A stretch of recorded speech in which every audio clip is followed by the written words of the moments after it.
The new petroleum retail prices are out. Super petrol, the price of super petrol has increased by 28 shillings and 69 cents.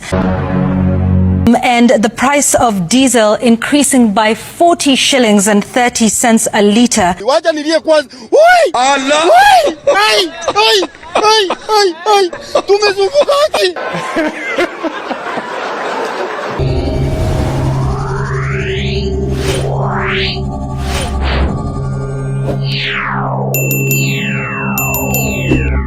Mafuta ndio hiyo imepanda bei.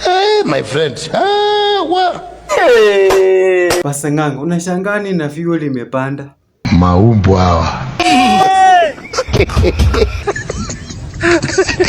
Hata mimi nimekuhurumia sana Pastor Ng'ang'a. Kina nasikia kama naweza tafuta kiboko nipige watu.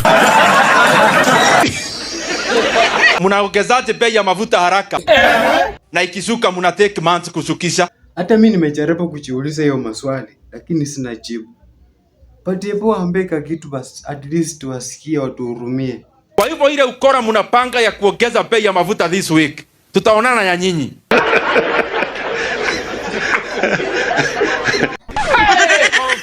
Sasa ungepo jaribu kulekeza kamba kidogo bana. Umetufinya bana, unataka tufanye namna gani?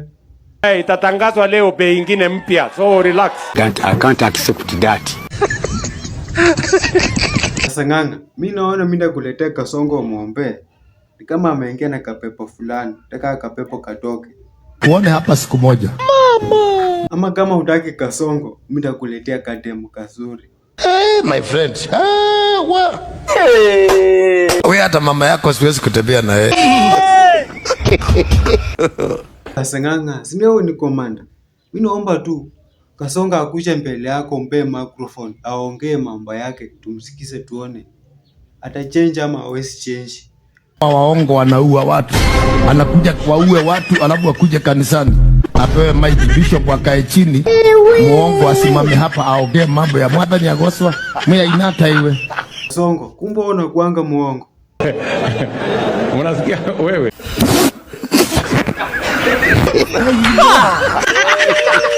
A few moments later. The new petroleum retail prices are out. Super petrol, the price of super petrol has increased by 28 shillings and 69 cents. And the price of diesel increasing by 40 shillings and 30 cents a litre.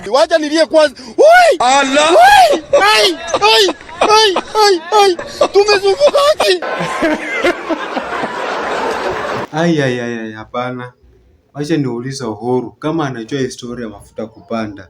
Bei imepanda, uliza Uhuru. Yaani mimi Uhuru niko Ukraine, mimi ninafanya nini huko?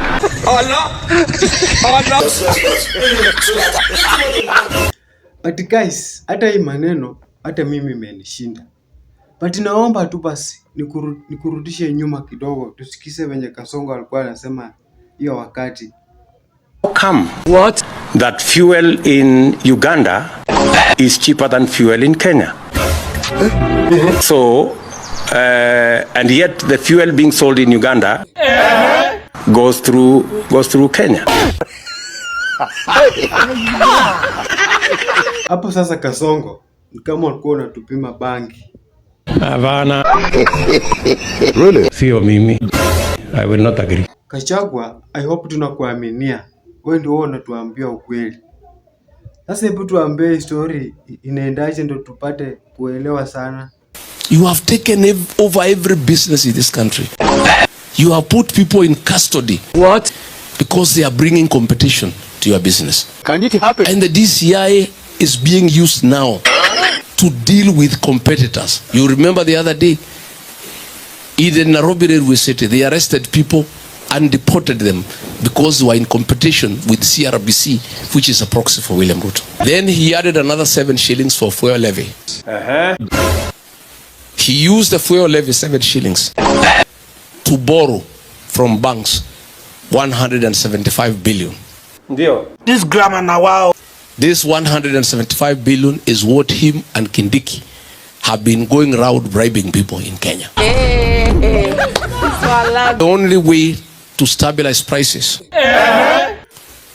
is for William Ruto to do away with the 8% VAT Alafu, and to remove the 7 shillings, which is fuel levy. that is my job. But he doesn't want, because he wants profit. God have mercy upon us.